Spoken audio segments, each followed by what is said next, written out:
নমস্কাৰ সকলোকে মোৰ অন্য এটা ব্লগলৈ স্বাগতম জনাইছোঁ। আজি হৈছে 17 মে'। বৰ্তমান মই ওলাই আছোঁ কলেজলৈ বুলি।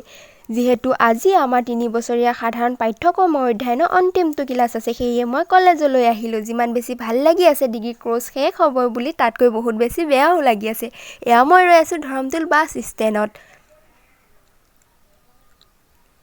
ফাইনেলি মই গাড়ী পাই গ'লোঁ। এয়া পালোহি মই দেওশাল মন্দিৰ। এইটোৱে হৈছে জাগিৰোডৰ দেওশাল মন্দিৰ। দেওশাল মন্দিৰ পাৰ হৈ কিছু দূৰ অহাৰ পাছত জাগিৰোডৰ শিৱ মন্দিৰ ওচৰতে আমাৰ মৰমৰ জাগিৰোড মহাবিদ্যালয়খন অৱস্থিত। এয়া মই কলেজ গেট সোমালোহি। এইখনে হৈছে আমাৰ মৰমৰ জাগিৰোড মহাবিদ্যালয়। ইমান সুন্দৰ এটা পৰিৱেশ, লগতে জাগিৰোড মহাবিদ্যালয় সকলো ছাৰ বাইদেৱে বহুত মৰমীয়াল হয়। কোনো ব্যক্তিয়ে সুধিলে গৌৰৱে ক'ব পাৰোঁ যে আমি জাগিৰোড মহাবিদ্যালয়ৰ ষ্টুডেণ্ট হয়। ইমান ধুনীয়া আমাৰ মৰমৰ মহাবিদ্যালয়খন, সঁচাকৈ শলাগ ল'বলগীয়া। কেতিয়াও শেষ কৰিব নোৱাৰোঁ মৰমৰ মহাবিদ্যালয়খনৰ কথা।